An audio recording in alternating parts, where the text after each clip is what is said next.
Good morning, students. You are welcome online classes for Urmila Devi PG College, रसार Baraut. तो छात्रों धन्यवाद। आपको आज हम DLED फर्स्ट सेमेस्टर में साइंस में जीव विज्ञान पढ़ाने चल रहे हैं। जीव विज्ञान में जो फर्स्ट सेमेस्टर का टॉपिक है वो है वनस्पति जगत। वनस्पति जगत में जो पेड़ पौधे आते हैं उनका क्या कार्य है, उनसे सभी जीव जंतुओं को क्या फ़ायदा है, इनके बारे में हम आपको पढ़ाने चल रहे हैं। तो वनस्पति जगत में सबसे पहले हम पौधों के विभिन्न भाग एवं कार्य के बारे में बताएंगे। पौधों के विभिन्न भाग एवं कार्य। तो पौधों के जो विभिन्न भाग हैं उसमें पौधों में मुख्य रूप से दो भाग होते हैं या दो अंग तंत्र होते हैं। पहला जड़ तंत्र और दूसरा प्ररोह तंत्र। तो जो जड़ तंत्र है उसको हम रूट सिस्टम कहते हैं और जो प्ररोह तंत्र है उसको हम क्या कहते हैं इंग्लिश में? Shoot system.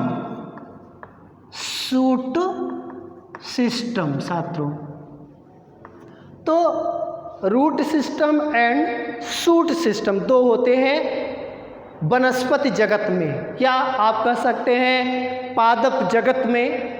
तो अब यहाँ पौधे के जो दो अंग तंत्र हैं, जो पहला जड़ तंत्र है, दूसरा प्ररोह तंत्र है। तो हम जड़ तंत्र रूट सिस्टम के बारे में सबसे पहले आपको बताएंगे।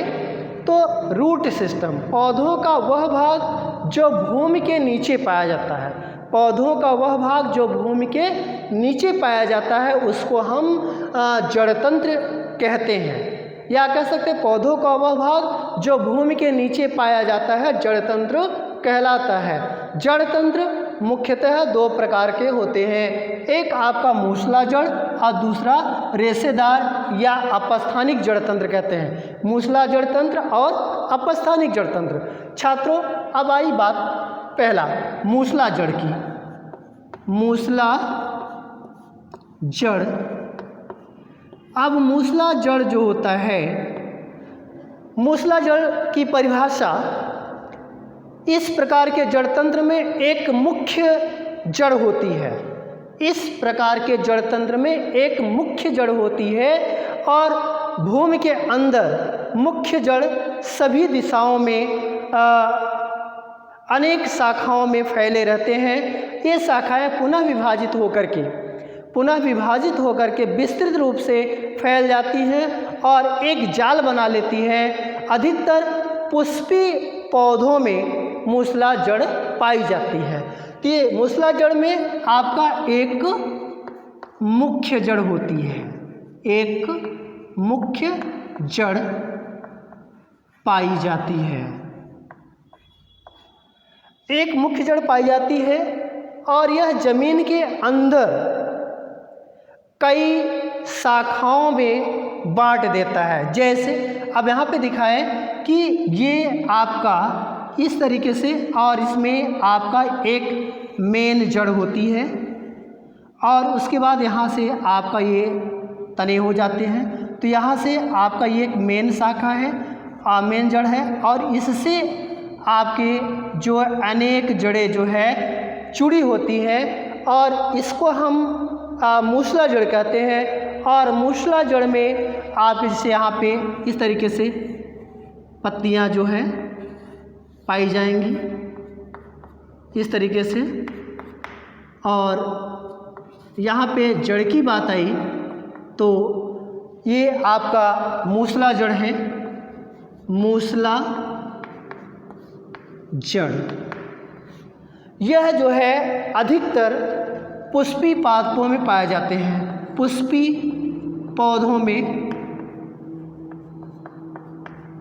पौधों में आपके जो मूसला जड़ आपको दिखाई जाती है। तो अब यहाँ पे पुष्पी पौधों में आपके जैसे अमरूद,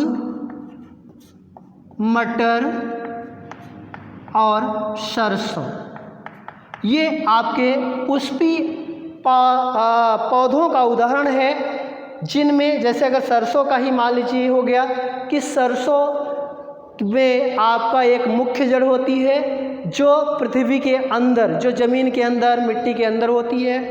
उससे आपका निम्नलिखित ब्रांचेज होते हैं जो एक जाल बना लेते हैं, और वह जाल पूरे पौधों को सहयोग का रूप जो है देता है, सहयोग प्रदान करते हैं छात्रों। तो अब ये सहयोग प्रदान करते हैं, तो ये आपका मूसला जड़ का उदाहरण हमने बताया कि मूसला जड़ एक ऐसी जड़ होती है जो पुष्पी पादपों में, पुष्पी पौधों के जड़ों में होता है, और पुष्पी पौधों में एक मुख्य जड़ होती है जो ज़मीन के नीचे चली जाती है, जो पृथ्वी के नीचे होती है, और उस मुख्य जड़ से आपके पुनः विभाजित होकर के एक शाखाओं में जड़ बंटने लगती है और वह एक जाल बना लेते हैं। और जाल का जो मुख्य कार्य होता है छात्रों, वो पौधे को जो है सहयोग प्रदान करता है कि पौधे आसानी से खड़े रहें। अब नेक्स्ट पॉइंट आता है रेशेदार जड़ तंत्र। दूसरा है रेशेदार जड़ तंत्र। रेशेदार जड़ तंत्र को हम अपस्थानिक के नाम से जानते हैं। अपस्थानिक जड़ तंत्र।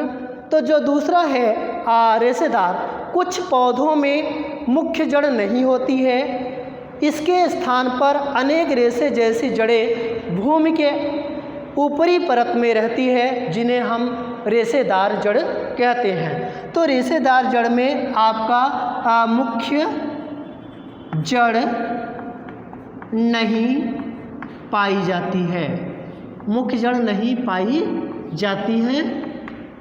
रेशेदार जड़ में मुख्य जड़ नहीं पाई जाती है, इसके स्थान पे अनेक रेशे जैसी जड़ें होती हैं। इनके स्थान पे रेशेदार अनेक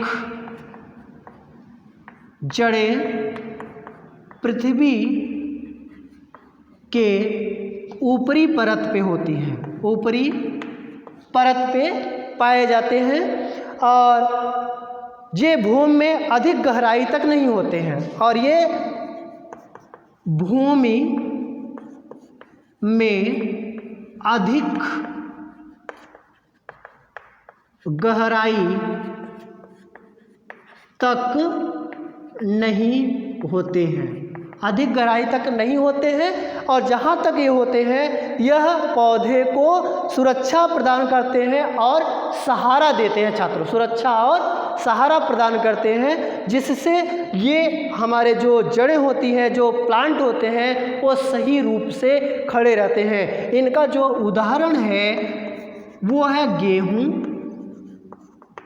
गेहूं के पौधे, और गेहूं और कह सकते हैं मक्का। गेहूं और मक्का की जो जड़ें होती हैं वे जड़ें मिट्टी के ऊपरी परत पे होते हैं या पृथ्वी के ऊपरी परत पे जुड़े होते हैं, और ये जड़ जो होते हैं पौधों को सहारा देते हैं, और सहारा देने के बाद जो है उनको जो है अच्छे सुचारू रूप से जीने के लिए होते हैं। और एक तरीके से कह सकते हैं कि इनका जो जड़ है काफ़ी गहराई तक नहीं जाता है, जैसे कि अगर मूसला जड़ है तो काफ़ी नीचे तक जाती है और वह जाल बना के रहती है, और इसमें क्या है कि वो जाल नहीं बनाएगा या पृथ्वी के ऊपरी सतह पे पाए जाते हैं। जैसे अगर मान लीजिए रेशेदार जड़ तंत्र का एक एग्जाम्पल अगर लेते हैं तो आप यहाँ हम बना सकते हैं कि रेशे जड़ जो जड़ है वो एक तरीके से आप मान लीजिए पृथ्वी हो गई, और पृथ्वी के जस्ट ऊपर पार्ट से इस तरीके से, और ये प्लांट्स हो गए, और इनकी जो जड़ है वो नीचे इस तरीके से फैले होते हैं ऊपरी सतह पे, मतलब इनका कोई मुख्य जड़ नहीं होती है। इसको हम रेशेदार जड़ तंत्र कह सकते हैं। तो छात्रों आपको हम मूसला जड़ और रेशेदार जो दो जड़ बताए वनस्पति जगत में जो रूट सिस्टम में पाए जाते थे, तो जो मूसला जड़ थी उसमें एक मुख्य जड़ पाई जाती थी और मुख्य जड़ के साथ साथ वो कई शाखाओं में बढ़ जाते थे शाखाएं, और वो एक जाल बना लेता था।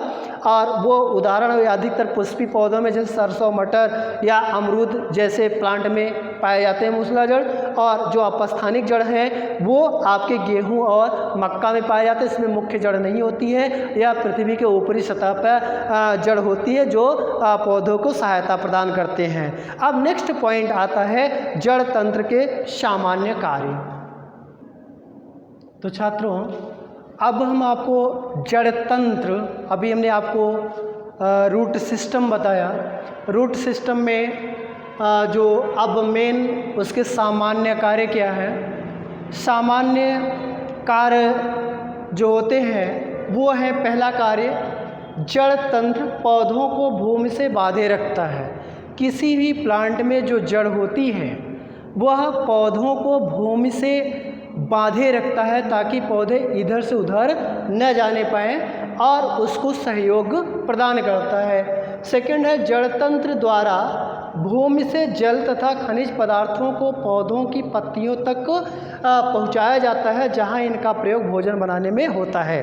आप सभी जानते हैं कि पौधों की जो जड़ें होती हैं, जड़ का मुख्य कार्य होता है कि वह खनिज लवण और जल लेकर के वो पौधों की पत्तियों तक पहुंचाने का काम करते हैं ताकि भोजन बनाने में सुविधा हो। जड़ का हमेशा काम होता है कि पृथ्वी से खनिज लवण और जल लेकर के वह तने को दे और तना जो पत्तियों को दे और पत्ती फिर अपना भोजन सूर्य का प्रकाश ले करके और वायुमंडल से कार्बन डाइऑक्साइड ले करके वो अपना भोजन तैयार कर ले। थर्ड पॉइंट है जड़ तंत्र द्वारा भूमि में मिट्टी के कणों को बांधे रखा जाता है जिससे मृदा क्षरण नहीं होता है। और जड़ जब अच्छी तरीके से भूमि में अगर रहेगा तो उसका मृदा क्षरण नहीं होने देगा, मिट्टी को बहने नहीं देगा, वो पकड़े रहेगा आसानी से। अब तो जड़ तंत्र के सामान्य कार्य हो गया, और कुछ जड़ तंत्र के विशिष्ट कार्य भी होते हैं। जैसे कुछ जड़ें ऐसी होती है जिनमें पौधे द्वारा तैयार किया गया भोजन संचित रहता है। ये जड़ रूपांतरित जड़ें कहलाती है। इनका प्रयोग भोजन के रूप में किया जाता है, जैसे गाजर, मूली, सलजम, ये सभी जड़ें जो है एक भोजन को स्टोर करती हैं जिससे कि अगर कोई जंतु इसको फीड करते हैं तो उनमें ऊर्जा प्रदान होती है, तो वह भोजन का रूप लेती है। दूसरा है कुछ पौधे के तने दुर्बल होते हैं, उनमें सहायक जड़ें पाई जाती हैं, वो पौधे को सहारा प्रदान करती है और ऊपर बढ़ने में सहायता करती हैं, जैसे मनी प्लांट, पान, बरगद। अब बरगद की जो जड़ें हैं वो दूसरे पौधे को सहारा करते हैं, जैसे दो दुर्बल प्लांट हैं जैसे मनी प्लांट हैं, ये सब क्या है एक दूसरे पौधे की जड़ों की सहायता से जो है आगे की तरफ बढ़ते हैं। थर्ड पॉइंट है जो विशिष्ट कार्य है वो है कि कुछ पौधे अपना भोजन स्वयं नहीं बनाते हैं, वो दूसरे पौधे पर आश्रित होते हैं, उन्हें हम परजीवी पौधे कहते हैं, जैसे अमरबेल, गिलोय।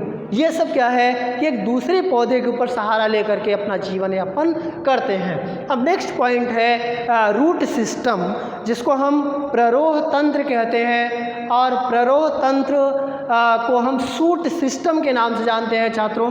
तो पौधे का वह भाग जो पूरी तरीके से भूमि के ऊपर होते हैं, पौधे का वह भाग जो भूमि के ऊपरी परत पे होता है, ऊपर होता है, कहते हैं ऊपर की तरफ होते हैं, उन्हें हम क्या कहेंगे प्ररोह तंत्र या शूट सिस्टम कहेंगे छात्रों।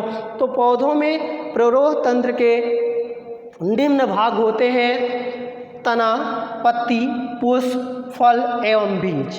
तो अभी तक हम जड़ बताए, तो जड़ क्या है मिट्टी के अंदर होते हैं, और जो आपका प्ररोह तंत्र है मिट्टी के ऊपर होते हैं। और इनमें आपके चार भाग होते हैं, जो कि पहला भाग आपका तना है, दूसरा पत्ती, तीसरा पुष्प, चौथा फल एवं बीज। अब तना जो होता है, अब आप कह सकते हैं कि इसको जो तने का भाग है, अब यहाँ पत्ती के भाग, और यहाँ मेनली जो अगर हम बनाते हैं कोई स्ट्रक्चर इस तरीके से, तो ये आपका है, और इसके ऊपर ही आपका जो ये मेल पार्ट्स होते हैं। अब यहाँ पे क्या है, इस तरीके से आपका ये पत्ती का स्ट्रक्चर हो गया, और यहाँ पे इस तरीके से हम बना लेंगे। और यहाँ पे जो मेन है, जो ये आपका धार पार्ट है, और धार के साथ साथ जो है आपका मध्य सिरा, उप सिराएँ। तो यहाँ पे ये आपका मध्य सिरा, और इसके बाद यहाँ पे मध्य सिरा के बाद फिर उप सिराएँ, ये आपका उप सिरा। उप सिराएँ के बाद फिर जो है पर्णवृंत होता है, इसको हम पर्णवृंत कहेंगे। पर्णवृंत के बाद फिर वो एक तरीके से कहेंगे पर्णाधार। यहाँ पे आपका ये पर्णाधार होता है। पर्णाधार के बाद फिर जो है आपका ये पार्ट है तना।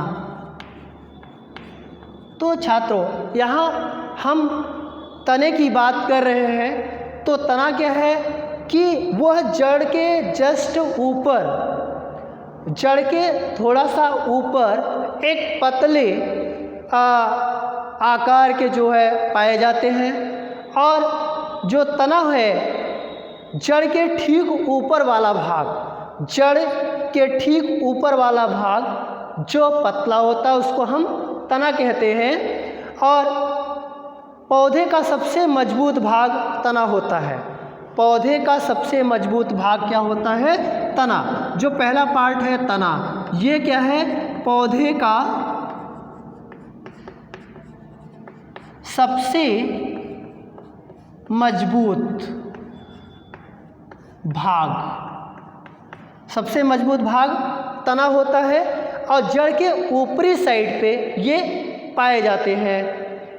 यह पौधे का सबसे मजबूत भाग तना होता है। यह छाल से ढका होता है। इस पे जो होते हैं आपके छाल, इसके अंदर ये पार्ट होते हैं, और जो ये पार्ट है इसको हम क्या कहते हैं? छाल कहते हैं। छाल से यह ढका होता है, जिससे पौधे के ऊपर कोई भी प्राणी अगर एक बार या कोई भी जो है प्राणी अगर इस पे अटैक करते हैं तो सबसे पहले छाल को हटाएंगे। छाल क्या है कि वो तने के अंदर के पार्ट को जो है ढका रहता है, ढका रहता है। और तने के सामान्य कार्य, तने के जो सामान्य कार्य हैं, यह जड़ तथा पौधे के अन्य भागों के मध्य संपर्क साधन होता है। यह जड़ तथा पौधे के अन्य भागों के मध्य का संपर्क होता है, जिससे खनिज लवण और जल ऊपर की तरफ जाते हैं। दूसरा, यह पौधों को सीधा खड़ा रखता है। यह जो है पौधे को सीधा खड़ा रखता है, और यह पत्तियों को इस प्रकार फैलाया रहता है कि अधिक से अधिक यह सूर्य के प्रकाश ग्रहण करें। मतलब यह तना पत्तियों को अधिक से अधिक फैलाया रहता है, जिससे वो सूर्य का प्रकाश जो है ग्रहण कर सके, और फिर वो भोजन स्वयं बना ले। अब तने के विशिष्ट कार्य भी हैं। अब तने का जैसे सामान्य कार्य हुआ, तो पहला क्या है? सामान्य कार्य, सामान्य कार्य।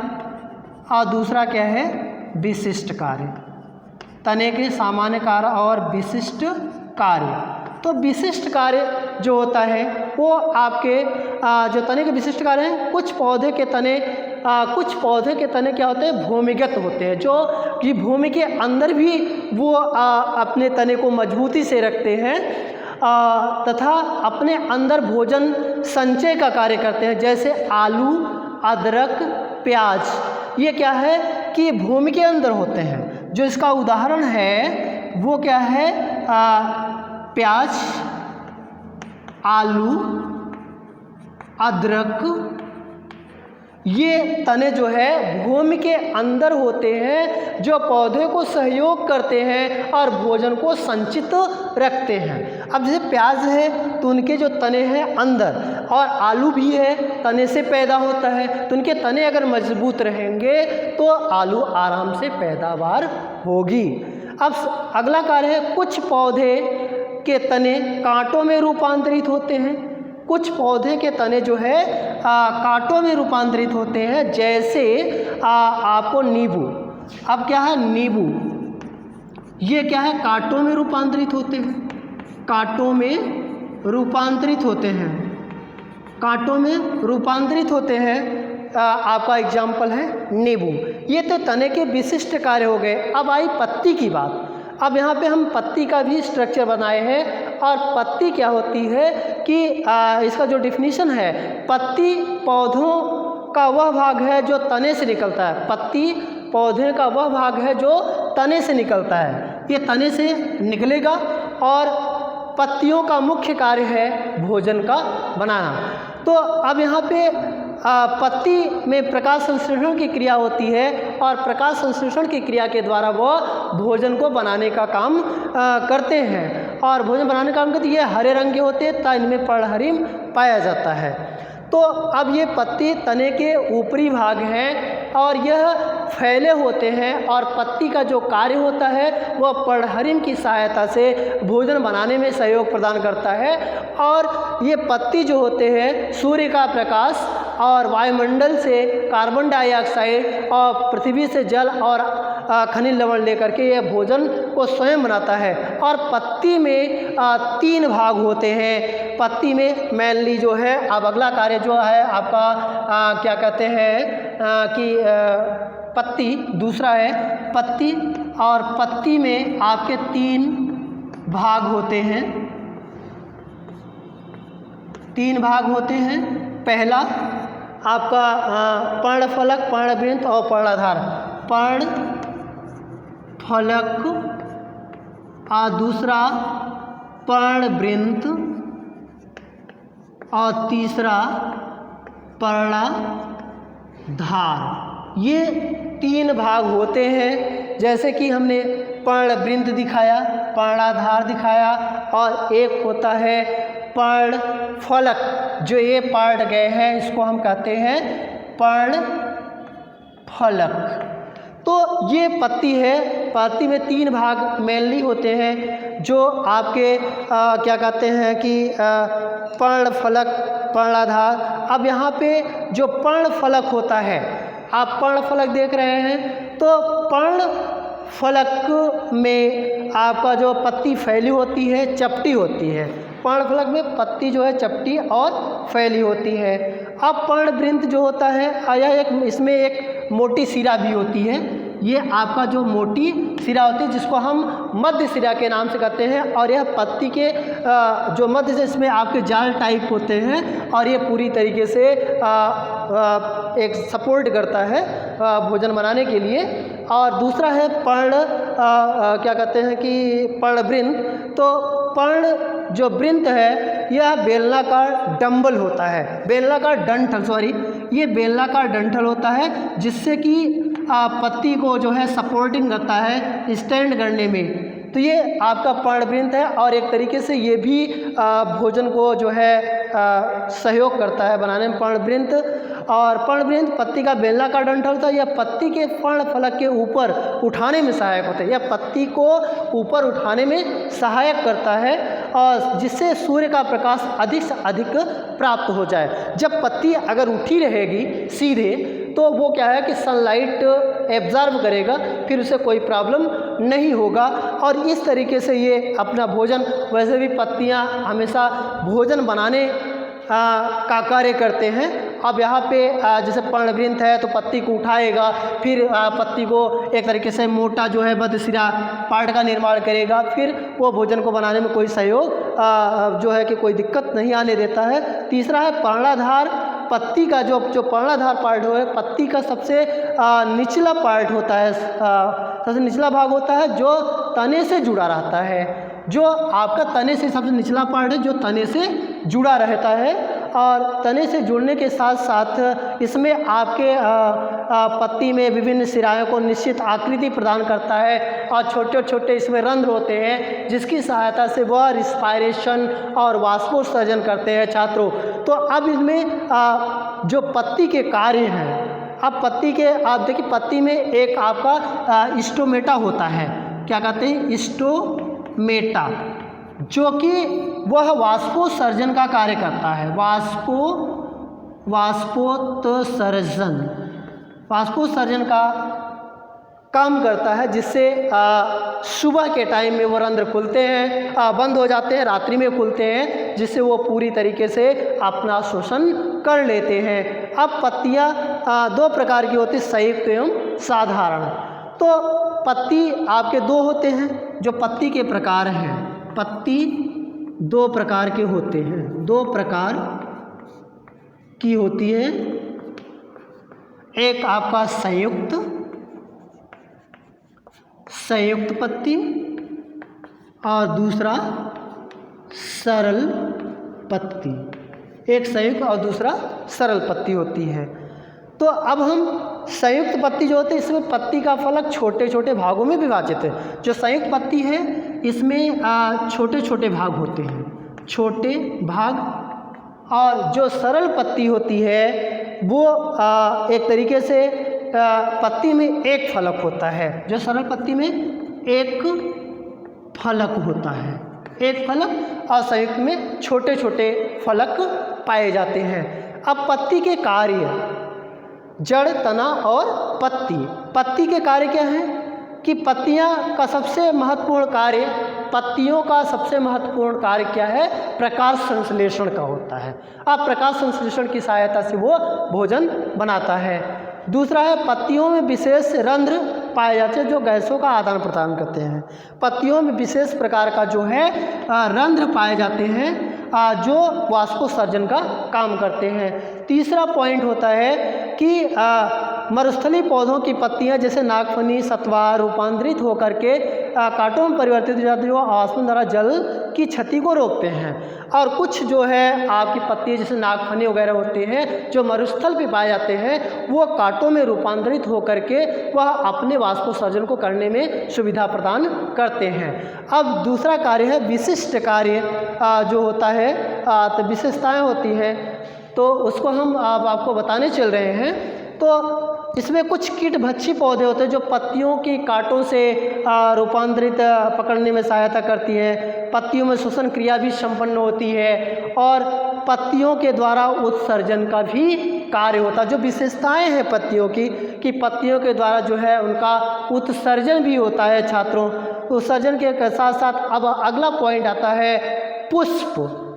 तो अब हम पुष्प के बारे में आपको बताने चल रहे हैं। तो पुष्प जो होता है मेन,